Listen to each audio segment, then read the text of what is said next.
Ya está con nosotros Pablo Jofré, nuestro analista internacional, porque tenemos algunos temas muy importantes que conversar y que, como siempre, acá privilegiamos a aquellos que generalmente no están en las pautas noticiosas de los medios tradicionales. Pablo, ¿cómo estás? Muy buenos días. Don Claudio, para mí es un honor No, volver a estar quincenalmente con usted. igualmente digo lo mismo, Pablo, un honor compartir temas que son muy relevantes como el que vamos a discutir durante esta jornada porque pasó un poco colado en nuestro país este anuncio que para variar dio el todavía presidente de los Estados Unidos, Donald Trump, a través de sus redes sociales respecto de un supuesto nuevo logro de su trabajo a nivel diplomático en materia internacional, en esta ocasión con el restablecimiento de relaciones entre el Reino de Marruecos e Israel. Una noticia que sorprendió también, pero que hay varias cosas interesantes que la explican, partiendo también por el conflicto que vive Marruecos con la República Árabe Saharaui Democrática. Cuéntanos, Pablo, un poco cómo se gesta esta negociación, este acercamiento entre Marruecos e Israel y por qué Estados Unidos juega finalmente un rol fundamental para el mismo. Claudio, agradezco hoy la introducción que haces a la pregunta porque da el marco necesario para poder resolver varios interrogantes. O sea, Estados Unidos, Reino Marruecos, Israel, ¿por qué? ¿Qué es lo que acontece? Bueno, el Reino de Marruecos, como bien lo dice su nombre, es una monarquía por tanto no democrática, es una monarquía de carácter feudal, donde Mm. el rey tiene también las características de un descendiente desde el punto de vista religioso, jefe de la iglesia marroquí. Por tanto, estamos hablando de un reino muy alejado de cualquier consideración de las democracias representativas que tanto le gustan a Estados Unidos. Eso es un primer punto. El segundo, el Reino de Marruecos es una potencia ocupante de un territorio que no le pertenece, desde el año 1975 a la fecha, cuando invade los territorios del Sáhara Occidental, que eran una colonia española, llamadas en ese tiempo Sáhara Español, pero que en definitiva, bajo un acuerdo de traición llevado a cabo entre Mauritania, Marruecos y España, se apoderan de este territorio hasta el día de hoy. Y se desencadena una guerra entre 1975 y 1991, por el cual es derrotado Mauritania, se logra un alto al fuego con Marruecos y la República Árabe Saharaui Democrática, bajo la promesa de un referéndum de autodeterminación que no se ha hecho hasta ahora.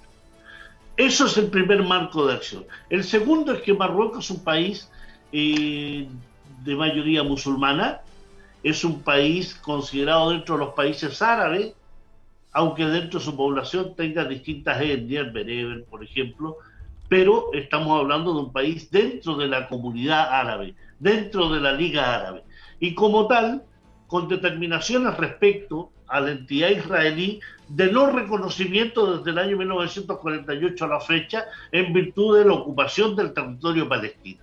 Ocupación del territorio saharaui, ocupación de Palestina, unen, por tanto, dos elementos centrales en este acuerdo de normalización entre Marruecos e Israel bajo el auspicio de Estados Unidos.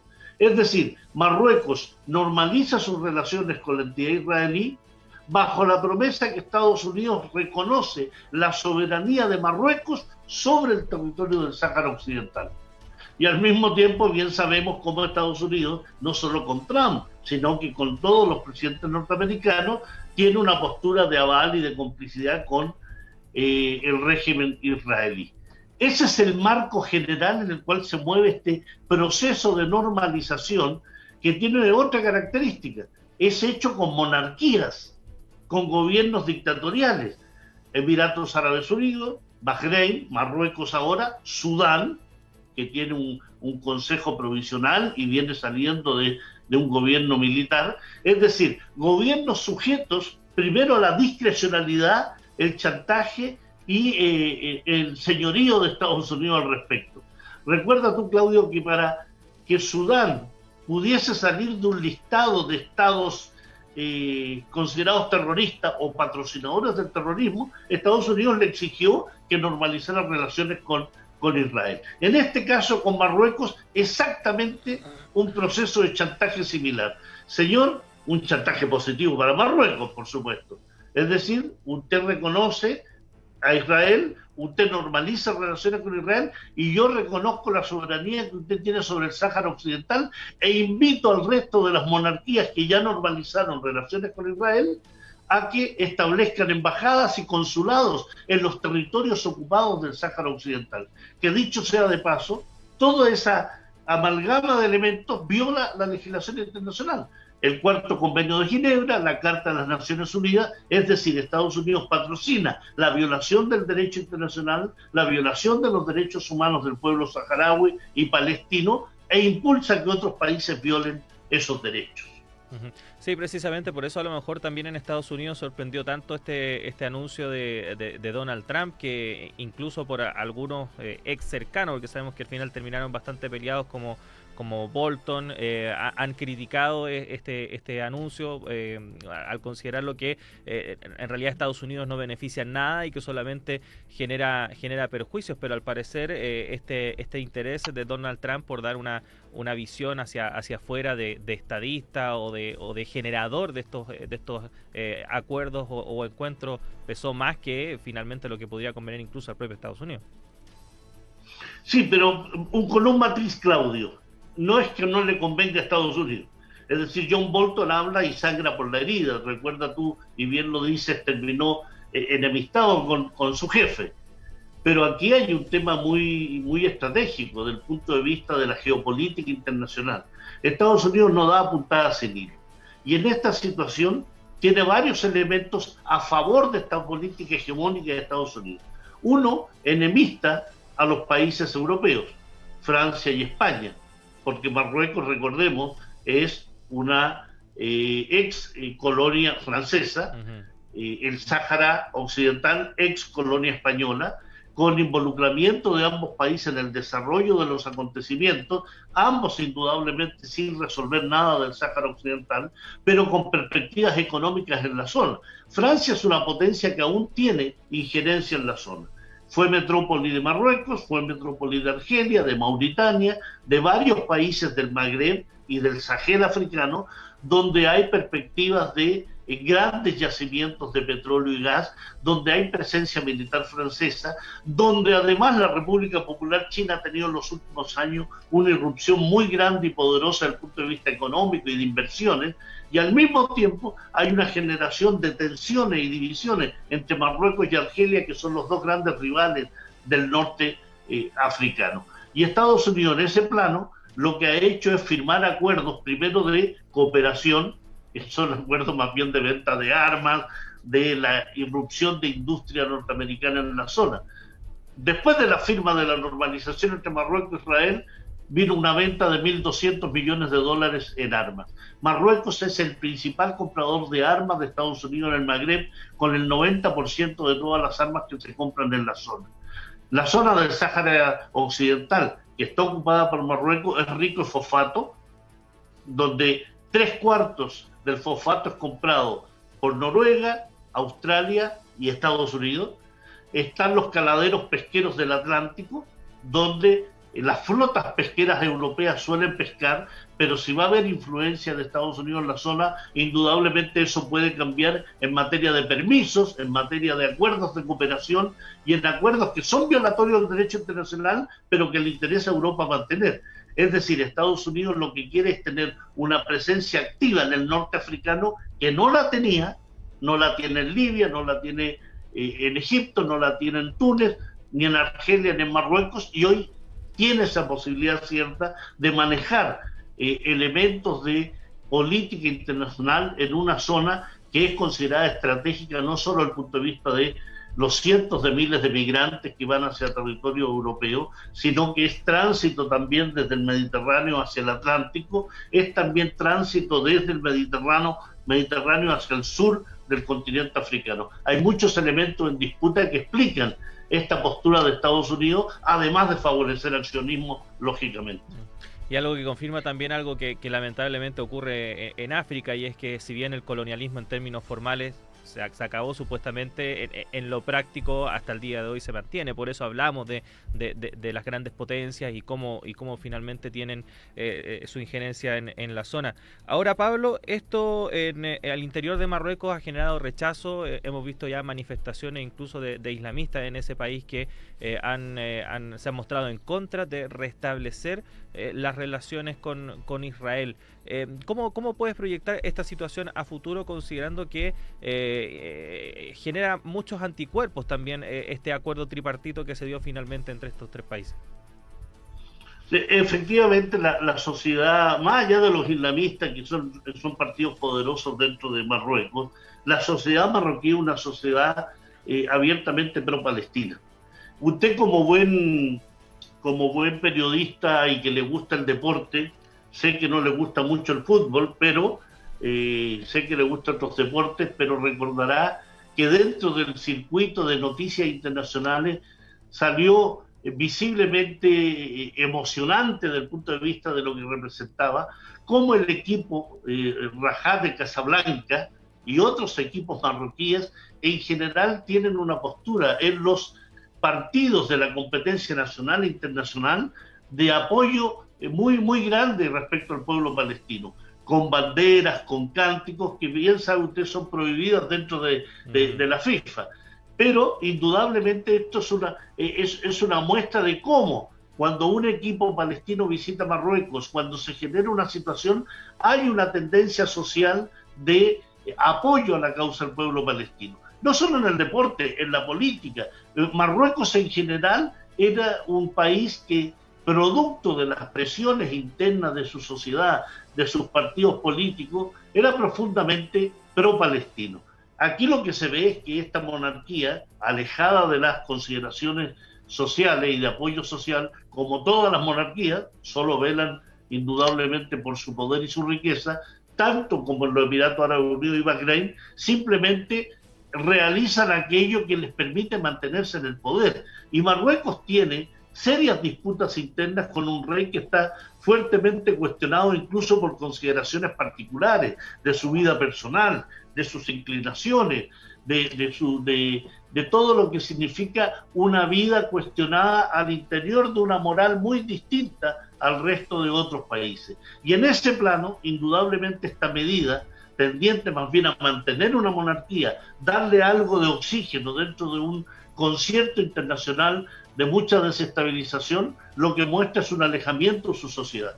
Y estas protestas son un ejemplo, tanto como los Emiratos Árabes Unidos y Bahrein, que son sociedades profundamente militarizadas y con fuerte represión. Por eso, en este circuito de normalización, lo más probable es que estas sociedades poco a poco vayan exigiendo, sobre todo creo yo, ante la salida de Donald Trump y por tanto no tener esa presión, los gobiernos que te mencionaba, pueden tener entonces un vuelco en algunos de esos países. Vamos a ver cómo se desarrolla porque está profundamente ligado a cierta democratización. No hablo de una democracia occidental, sino que una democratización de los circuitos políticos que tienen esos países, mayor participación social, mayor participación política, que no esté en un núcleo de poder monárquico. En la misma medida que se abren esas sociedades, que se democratizan, con mejor perfil se vislumbra entonces un alejamiento de la influencia del imperialismo del sionismo. Uh-huh. Pablo, mencionabas que Donald Trump ya está próximo a dejar la presidencia de los Estados Unidos, si bien él todavía no reconoce el triunfo de Joe Biden e insiste que hubo un fraude electoral. En términos formales, ya el colegio electoral ratificó a Joe Biden y está todo en proceso para que se dé el cambio de mando en el mes de enero. No sabemos cómo se va a dar, pero se tendría que dar de alguna u otra forma. Ahora, esto lleva a plantearnos la pregunta respecto de qué va a pasar con Donald Trump, porque se ve y hay quienes ya analizan que toda esta estrategia de levantar un fraude electoral o tener este discurso beligerante respecto de lo que fue este proceso de cambio de mando está orientado a retornar en 4 años más. Tiene una base electoral muy fuerte, sacó una de las votaciones más importantes de la historia de los Estados Unidos, más allá de que haya perdido, lo cual abre la pregunta de que incluso hasta sin el apoyo del Partido Republicano se podría dar algo en Estados Unidos muy importante que incluso por fuera pueda tener una votación que lo lleve nuevamente a la Casa Blanca. ¿Qué va a pasar con Donald Trump, Pablo? Más allá de que va a seguir siendo millonario. Porque parece ser, Claudio, que finalmente se iría, ¿no? Parece ser, porque cada día surgen nuevas decisiones, pero ahora como salió el tema del colegio electoral y el 6 de enero lo que se hace es resolver desde el punto de vista del Congreso, y el 20 de enero debería asumir Joe Biden, parece ser que ese camino ya está despejado. Pero efectivamente, tú haces una pregunta centrada respecto a qué va a pasar, y el trumpismo, el talón de Aquiles del Partido Republicano post-Trump, como lo ha denominado algunos artículos, va a ser la gran piedra en el zapato que va a tener el Partido Republicano. Si bien es cierto, Donald Trump sacó 71 millones de votos y representa una tremenda votación, recordemos que John Biden sacó 8 millones de votos más y representa la mayor votación en la historia norteamericana. Y te hago esta salvedad porque en general los análisis suelen decir tremenda votación de Trump. Sí, tremenda votación también por la parte opositora. Se dice que Trump no generó ninguna guerra. Es cierto, no generó ninguna guerra, pero catalizó que estas guerras tuvieran una intensificación, y más aún, intensificó la política de máxima presión contra Irán, contra Venezuela, contra Cuba, contra Norcorea, contra Rusia, contra China, etcétera, etcétera. O sea, tuvo una política absolutamente belicista desde el punto de vista de no generar una nueva guerra, porque parece que todas esas guerras ya estaban formadas, pero sí generó una situación de mucha beligerancia en el ámbito internacional. Y en ese plano, hasta el último día, Donald Trump, siendo consecuente con su megalomanía y con su forma de ser, está generando dificultades en el ámbito internacional. Lo que analizábamos respecto a Marruecos, respecto a Emiratos Árabes Unidos, respecto a la Federación Rusa, respecto a seguir con las sanciones con Venezuela. Se ha puesto de acuerdo con Iván Duque para seguir sancionando a Venezuela. Son muchos los republicanos, figuras políticas republicanas, que temen que la derrota de Trump pueda generar y pueda catalizar una especie de tendencia trumpista en las filas del Partido Republicano, y que por tanto, dicen ellos, secuestre las políticas de oposición a Biden. ¿Qué quiere decir eso? Que en definitiva estos 4 años se pueden convertir lisa y llanamente en la oposición de Trump a Biden y no en la oposición del Partido Republicano a Biden. ¿Qué trae como consecuencia eso? La posibilidad que en las próximas elecciones Trump sea candidato, recordando que puede presentarse en virtud de que no logró la reelección en este año. Así que en ese plano, cuando tú tienes presentaciones judiciales, 130 miembros del Partido Republicano, miembros del Parlamento, jueces, figuras políticas, apoyando a Trump en su presentación hasta el último día, diciendo que hubo fraude, estamos hablando de una tendencia al interior del Partido Republicano que perfectamente se puede convertir, más allá de una tendencia, en la línea programática del Partido Republicano, que genere, por tanto, las políticas de Donald Trump respecto a la oposición y preparar su camino para las elecciones en 4 años más. Bueno, Pablo, vamos a ver cómo va a estar esa interna ahí en el Partido Republicano, sin duda muy interesante con este personaje Donald Trump, que algunos pensaban que iba a desaparecer, pero está lejos de que eso finalmente ocurra. Pablo, muchas gracias por estar con nosotros acá en Radio Universidad de Chile. Nos reencontramos, todavía va a ser 2020, sí. Nos reencontramos todavía el 31 de diciembre, Pablo. No sé si vamos a, no sé qué va a pasar. Último día nadie se enoja. Al último día nadie se enoja, así que ahí nos vamos a reencontrar de nuevo. Que esté muy bien, Pablo. Un abrazo. Un abrazo, que esté bien.